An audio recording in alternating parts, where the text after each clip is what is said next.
എല്ലാവർക്കും പുതിയൊരു വീഡിയോയിലേക്ക് സ്വാഗതം. ഇത് ഇംഗ്ലീഷ് തീരെ അറിയാത്ത എന്നാൽ ഇംഗ്ലീഷിൽ സംസാരിക്കണമെന്ന് വളരെ ആഗ്രഹിക്കുന്ന ആളുകളെ ഉദ്ദേശിച്ചുകൊണ്ടുള്ള ഒരു ക്ലാസ്സാണിത്. നമ്മൾ ഒരാളെ കണ്ടുമുട്ടുമ്പോൾ അവരെ എങ്ങനെ വിഷ് ചെയ്യണം, അവരോട് നമ്മൾ എങ്ങനെ സുഖവിവരങ്ങൾ ചോദിക്കും, അവരുടെ പേരെങ്ങനെ ഇംഗ്ലീഷിൽ ചോദിക്കും എന്ന് തുടങ്ങിയുള്ള വളരെ ബേസിക് ആയിട്ടുള്ള കൊച്ചു കൊച്ചു ഇംഗ്ലീഷ് സെൻറ്റൻസുകളാണ് ഇന്നത്തെ വീഡിയോയിൽ ഉൾപ്പെടുത്തിയിട്ടുള്ളത്.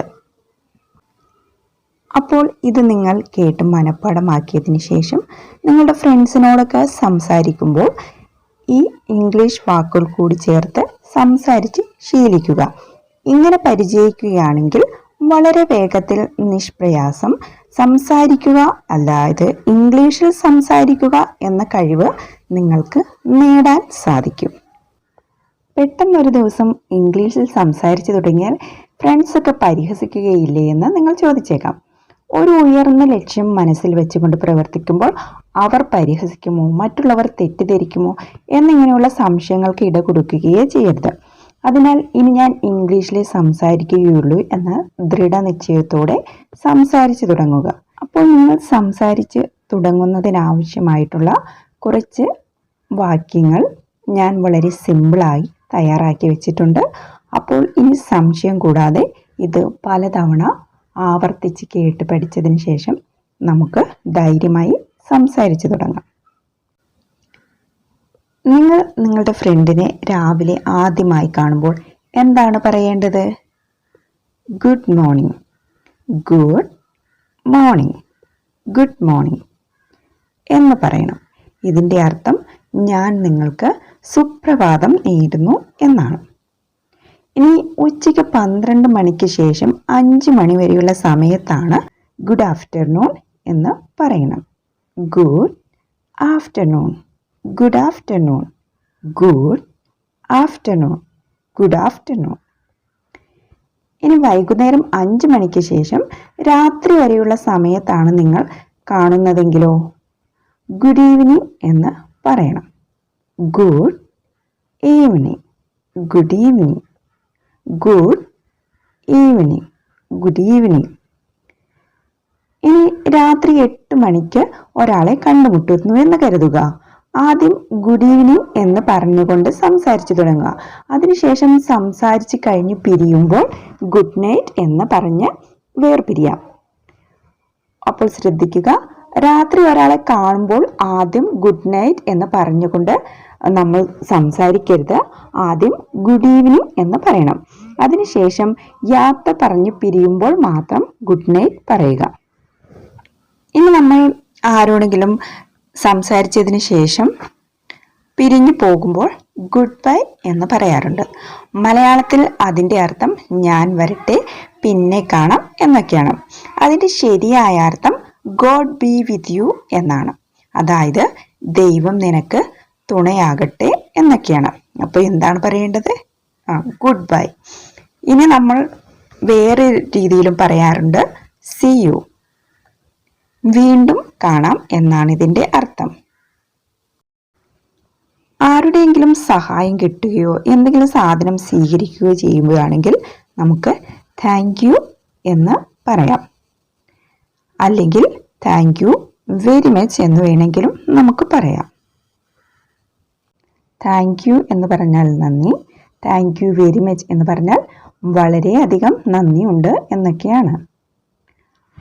ഇനിയിപ്പോൾ നമ്മൾ ആരുടെയെങ്കിലും കാലിൽ അറിയാതെ ചവിട്ടുകയോ അല്ലെങ്കിൽ അതുപോലെ മറ്റ് തെറ്റുകൾ ചെയ്യുകയോ ചെയ്താൽ സോറി എന്ന് പറയുക. അതിൻ്റെ അർത്ഥം ഖേദിക്കുന്നു, ക്ഷമിക്കണം എന്നാകുന്നു. അപ്പോൾ നമ്മൾ എന്താണ് പറയേണ്ടത്? സോറി. ഇനി നിങ്ങളുടെ കാലിൽ ആരെങ്കിലും ചവിട്ടുകയോ അതുപോലെ മറ്റ് തെറ്റുകൾ എന്തെങ്കിലും ചെയ്താലോ സോറി എന്ന് പറഞ്ഞേക്കാം. അപ്പോൾ നമ്മൾ എന്ത് മറുപടി പറയും? Never mind. എന്ത് പറയാം? Never mind.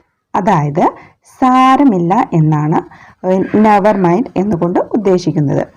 ഇത് ഉച്ചരിക്കാൻ കുറച്ച് പ്രയാസമായി എനിക്ക് തോന്നുന്നുവെങ്കിൽ നമുക്ക് ഇറ്റ്സ് ഓൾ റൈറ്റ് എന്നും പറയാം. It is all right. അപ്പം നമുക്ക് പെട്ടെന്ന് ചുരുക്കി പറയുമ്പോൾ ഇറ്റ്സ് ഓൾ റൈറ്റ് എന്ന് പറയാം. ഇതിൻ്റെ അർത്ഥവും സാരമില്ല എന്ന് തന്നെയാണ്. അപ്പോൾ ഇറ്റ്സ് ഓൾ റൈറ്റ് എന്ന് പറയുന്നതാകും കൂടുതൽ നല്ലത്. ഇനിയിപ്പോൾ നമ്മൾ മറ്റൊരാളുടെ പേര് ചോദിക്കുകയാണെങ്കിൽ യുവർ ഗുഡ് നെയിം പ്ലീസ് എന്ന് ചോദിക്കുക. Your good name please. Your good name please. അതായത് യുവർ ഗുഡ് നെയിം എന്ന് പറഞ്ഞാൽ താങ്കളുടെ പേര് എന്താണെന്നാണ്. വാട്ട് ഈസ് യുവർ നെയിം എന്ന് നമ്മൾ ചിലപ്പോൾ ചെറിയ ക്ലാസ്സുകളിലൊക്കെ പഠിച്ചിട്ടുണ്ടാവും എങ്ങനെ ചോദിക്കാമെന്ന്.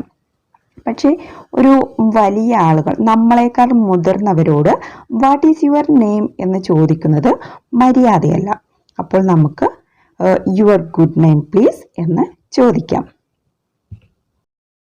ഇനിയിപ്പോൾ നമ്മളോട് ആരെങ്കിലും സംസാരിക്കുന്നത് നമുക്ക് ശരിയായി മനസ്സിലായില്ലെങ്കിൽ അല്ലെങ്കിൽ കേട്ടില്ലെങ്കിൽ അപ്പോൾ നമുക്ക് ഒന്നുകൂടി പറയാൻ എന്ത് പറയണം? പാർഡൺ. പാർഡൺ എന്ന് പറയാം.